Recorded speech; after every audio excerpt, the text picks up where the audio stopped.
Estrategias, estrategias, benditas estrategias, pero es lo que corresponde.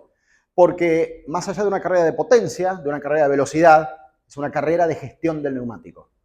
Imprevistamente los neumáticos se desgastaban mucho más que lo que originalmente en el papel se suponía. Iban a aparecer un montón de colores en el mapa final en el uso de los neumáticos.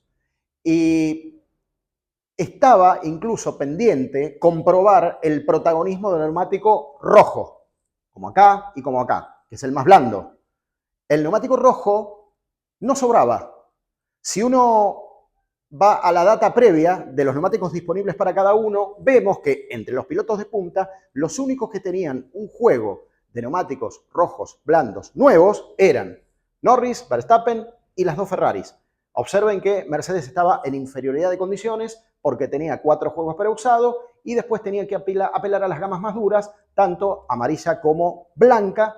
Había un juego nuevo de cada uno, pero la diferencia quedaba clara en algún momento que la iban a tener que hacer con el neumático rojo. Y ahí la ventaja corría solamente para 4. Y de esos 4, vuelvo para atrás, solamente 3 se jugaron a empezar con ese compuesto. Fue Norris, fue Leclerc y fue Sainz.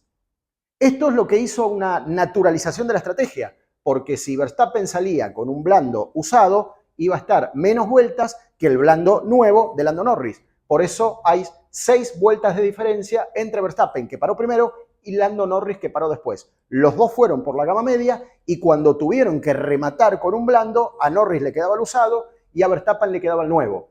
Es cierto que tardó 3 vueltas más Norris en completar su estrategia en relación a Verstappen, pero como era un neumático que ya tenía 3 giros, técnicamente al final estaban en igualdad de condiciones. Por eso la diferencia entre uno y otro, más allá del avance de Norris, en un momento prácticamente se congeló, porque estaban en igualdad de condiciones y casi al mismo ritmo, porque en un momento después Verstappen trató de gestionar ese neumático, ir un poquito más despacio, sobre el final aceleró para congelar la diferencia en relación a Norris y después, obviamente, sobre el final levantó para que la diferencia global de la carrera sea de 2 segundos 2. Por lo menos así llegaron. En el caso de los demás, observen que Hamilton y Russell tuvieron que desdoblar al final. Termina con un blando usado Lewis Hamilton y un duro nuevo Russell, el cual no le cayó bien, lo padeció sobre el final de la carrera.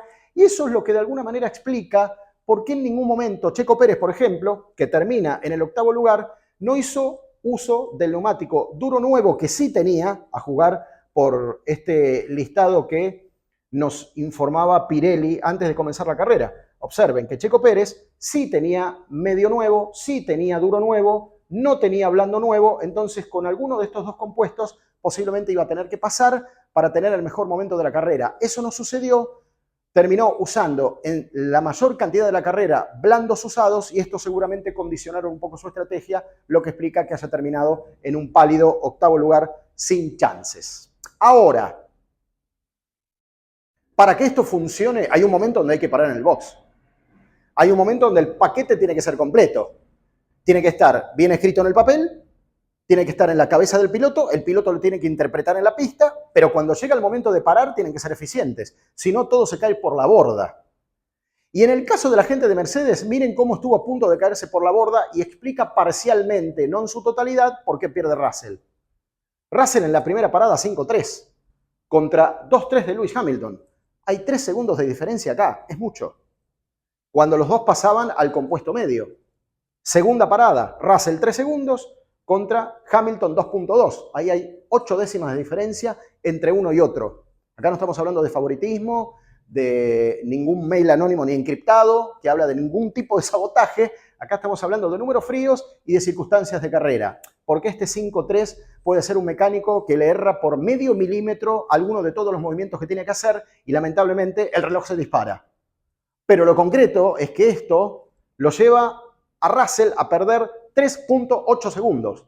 Después vemos si funciona o no el neumático, si era el adecuado o no, si lo pone en temperatura. Bueno, esto también jugó en contra de Russell, no fue exclusivamente la parada, pero en el total general de todos los movimientos, bueno, ahí hay que contemplar indiscutiblemente todo. ¿Sabe por qué? Porque Russell podría haber llegado en la misma posición en la que llegó, pero de otra manera. Tal vez podría haber tenido una vuelta o 2 vueltas más de un neumático eficiente si no hubiese sido sometido al lugar en el que retomó la línea de carrera. Porque esas demoras a veces lo llevan a uno a salir en el lugar indebido. Y cuando uno ve el mapa del momento, ¿dónde lo encontramos a Russell? Bueno, lo encontramos acá, saliendo de boxes y atrás de los Aston Martin.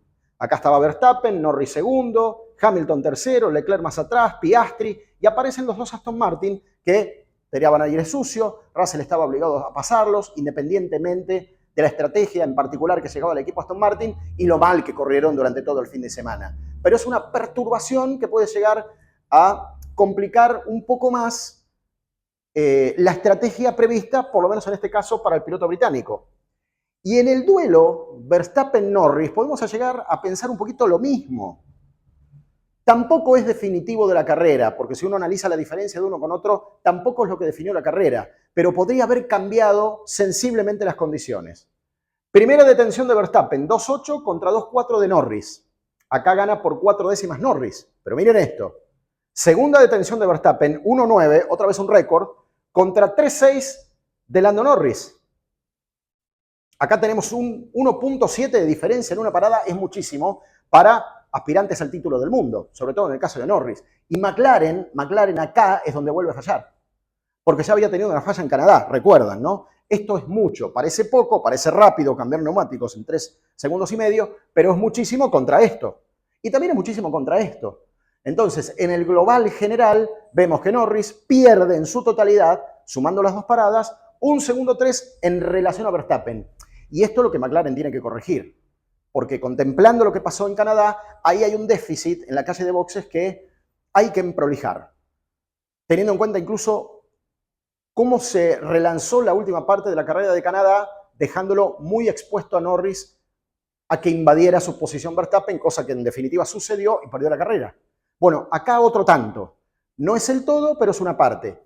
Y volviendo a la lógica de lo que les explicaba con Russell, cuando vemos el mapa, hay cosas que se podrían haber evitado. Y el relanzamiento de carrera para Norris podría haber sido un poquito más suave si no le dejaban a alguien adelante. Y en este caso fue Ricciardo, que no le iba a poner oposición.